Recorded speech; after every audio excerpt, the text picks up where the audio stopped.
At my graduation party, my dad toasted and said, "Let's celebrate the real success, your sister's new job." My mom nodded. My aunt whispered, "At least she earned it." I'd been quietly paying off their debt for years. That night, I pulled the plug on every account and scheduled one final email that hit their inboxes at 7 a.m. sharp. I, 26M, stood in the corner of our backyard, watching my family celebrate what should have been my moment. The diploma felt heavy in my hands as I listened to Dad's booming voice echo across the patio, raising his glass of champagne I'd paid for with money from my part-time job. Dad announced to everyone gathered that tonight wasn't just about my college graduation. It was time to celebrate the real success story. He beamed as he talked about my sister's new marketing position at some startup downtown. The crowd erupted in applause while I felt my stomach drop. Mom nodded enthusiastically, adding how proud she was that my sister had finally found her calling after years of job hopping.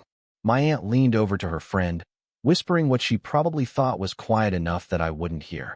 She said at least my sister had earned her success the right way, unlike some people who just coasted through school. The words hit like ice water. I excused myself and walked inside, my hands shaking as I pulled out my phone.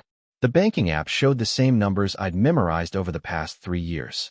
The joint account I'd been funneling money into had a balance of $847. Tomorrow was the first of the month, which meant the mortgage payment, car loans, and credit card minimums would hit. All payments I'd been covering while living in a studio apartment and eating ramen 4 nights a week. The irony wasn't lost on me. While my family celebrated my sister's $45,000 salary, they had no idea I'd been making $78,000 from my internship that turned into a full-time remote position during my senior year. They thought I was just another broke college student getting help from mom and dad. In reality, I'd been the one keeping their house from foreclosure.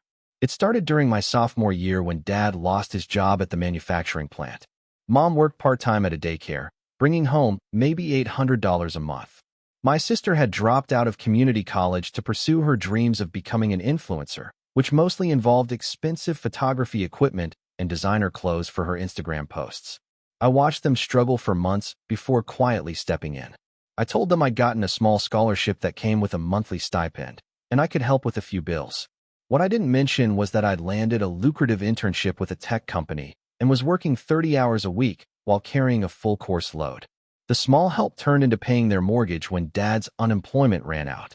Then it became covering the car payments when Mom's hours got cut. Eventually, I was paying for groceries, utilities, and even my sister's phone bill. My parents thought I was just contributing a few $100s here and there from my scholarship money. Walking back outside, I caught the tail end of another conversation. Mom was telling our neighbor about how responsible my sister had become, how she'd really matured and was ready to take on adult responsibilities. She mentioned how proud they were that both their children were finally becoming independent. Independent. The word echoed in my head as I thought about the $30,000 I'd quietly transferred to their accounts over the past year and a half. Money that could have paid off my student loans entirely. Money that could have gotten me a decent apartment instead of the converted closet I called home. My sister approached me with a drink in her hand, telling me she hoped I'd learned something from watching her success. She said it was important to work hard and not expect handouts from family. She'd always been the responsible one, she explained, and now it was my turn to figure out how to make it in the real world. I nodded and congratulated her on the job, asking about the salary and benefits. She proudly announced the $45,000 figure, adding that she'd finally be able to help Mom and Dad with some of their expenses. It was time for her to give back to the family that had supported her dreams. The supporting their dreams comment made my vision blur for a moment. I excused myself again and went to my childhood bedroom, where I kept my laptop for when I worked from their house. I sat on the bed where I'd spent countless nights balancing spreadsheets and managing their finances while they slept peacefully downstairs. Opening my banking apps, I started making changes. First, I removed my name from all the joint accounts. Then I canceled the automatic transfers I'd set up to cover their monthly bills. Each click felt like lifting a weight off my chest. I opened my email and began typing a message, scheduling it to send at 7 in the morning. I wanted them to read it with their coffee when they were alert enough to fully understand what I was saying. The email detailed every payment I'd made over the past 3 years. I attached screenshots of bank transfers, receipts for groceries I'd paid for, and documentation of every bill I'd covered. I explained that I'd been working full-time while finishing school, and that my mysterious scholarship was actually my salary from a job I'd landed through my own networking and hard work. I wrote about the nights I'd stayed awake until 3 in the morning, finishing assignments after working 8-hour days, so I could afford to keep their lights on. I described the meals I'd skipped so they could have family dinners I paid for, but was too exhausted to enjoy. The email included a breakdown of exactly how much money I'd contributed to their household, $73,847 over 36 months. I noted that this amount could have eliminated my student debt and provided me with a substantial emergency fund as I started my career.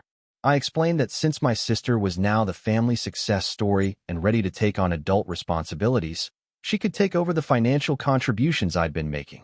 I included a helpful spreadsheet showing their monthly expenses and suggested she might want to start with the $2,100 mortgage payment due in 4 days.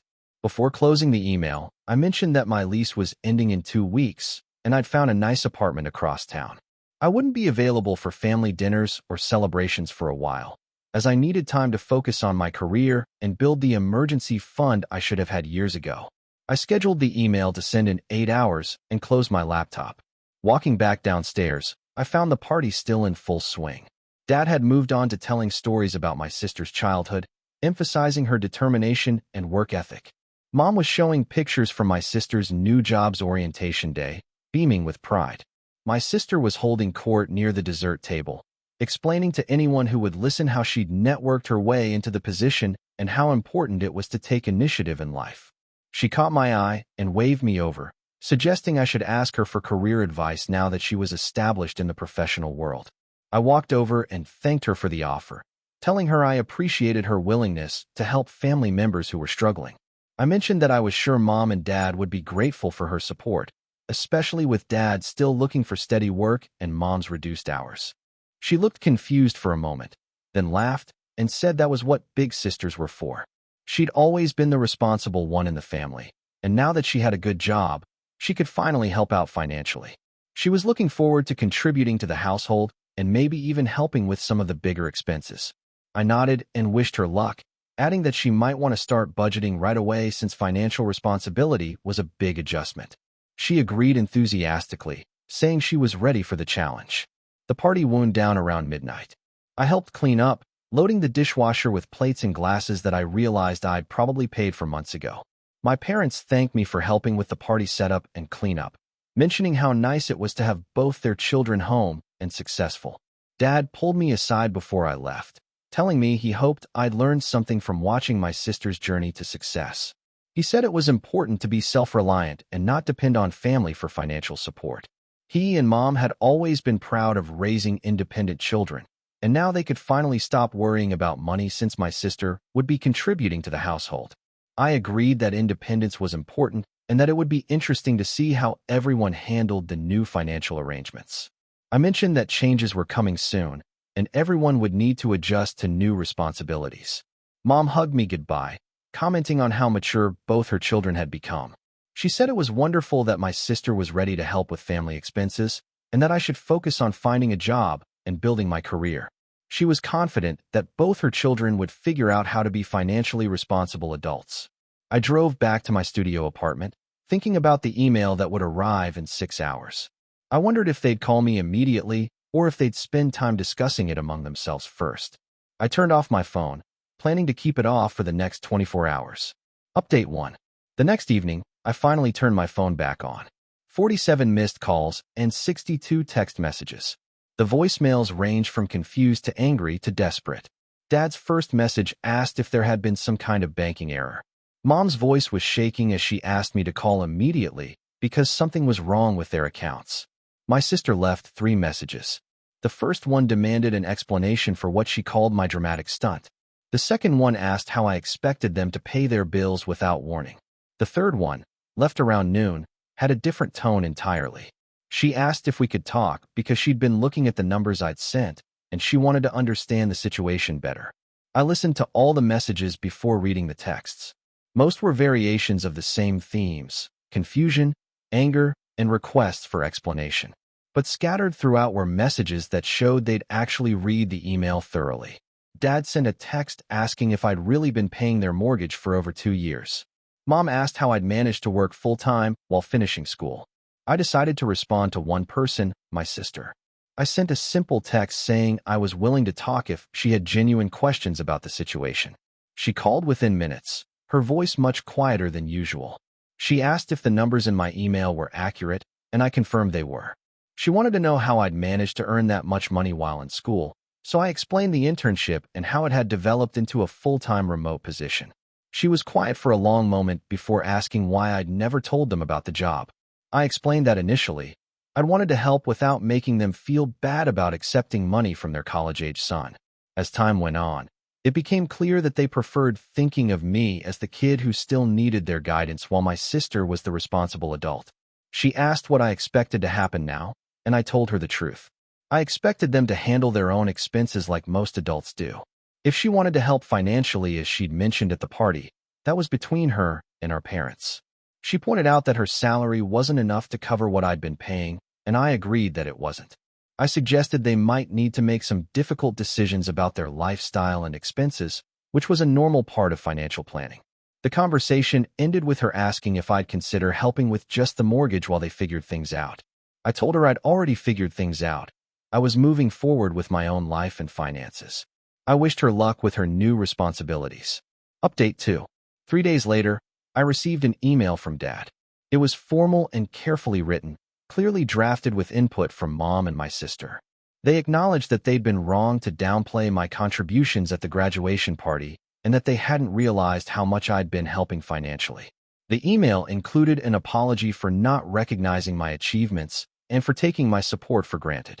They asked if we could meet to discuss a plan for moving forward that would be fair to everyone involved.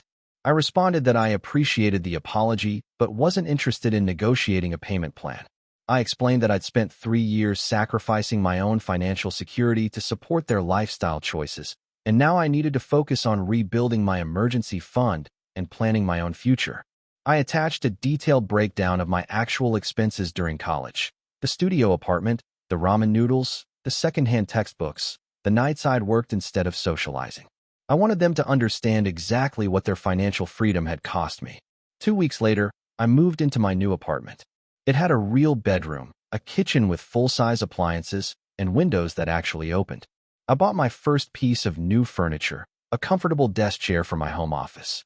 Mom called that night, asking how I could afford such a nice place.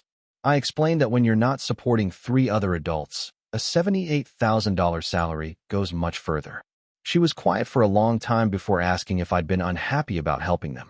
I told her that helping families shouldn't require sacrificing your own future, especially when that family doesn't acknowledge or appreciate the sacrifice.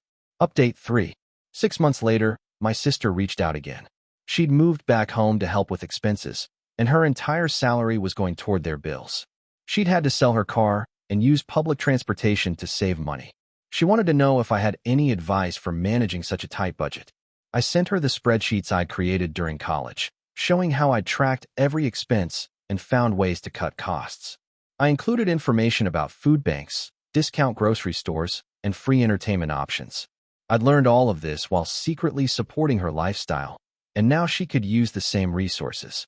She asked if I'd consider meeting for coffee to talk about the family situation. I agreed, curious about what she wanted to discuss. At the coffee shop, she looked exhausted. She explained that she'd never realized how expensive it was to run a household, and she was struggling to cover everything on her salary. She'd applied for a second job, but was finding it difficult to balance everything. She asked if I ever missed being close with the family, and I told her I was building a different kind of relationship with them, one based on honesty rather than hidden financial arrangements. I explained that I still loved them, but needed to establish healthy boundaries. She wanted to know if I'd consider helping occasionally with emergency expenses, and I told her that depended on whether they acknowledged that any help would be a gift, not an obligation. I wasn't their backup plan anymore. The conversation ended with her asking what I'd learned from the whole experience. I told her I'd learned that helping people who don't appreciate it doesn't actually help anyone. Real support means helping people become independent, not enabling them to avoid responsibility. As I drove home to my comfortable apartment, I thought about the graduation party 6 months earlier. The diploma that had felt so heavy that night was now framed on my office wall, next to a photo from my new job's welcome reception. The email I'd scheduled that morning had changed everything. Not just my relationship with my family, but my understanding of my own worth. Sometimes the most loving thing you can do is stop enabling the people you care about and start taking care of yourself. My phone buzzed with a text from my sister, thanking me for the coffee and the budgeting spreadsheets. She said she was learning to appreciate the value of money in a way she never had before. I smiled and put the phone away. Some lessons are worth learning, even when they're difficult, especially when they're difficult.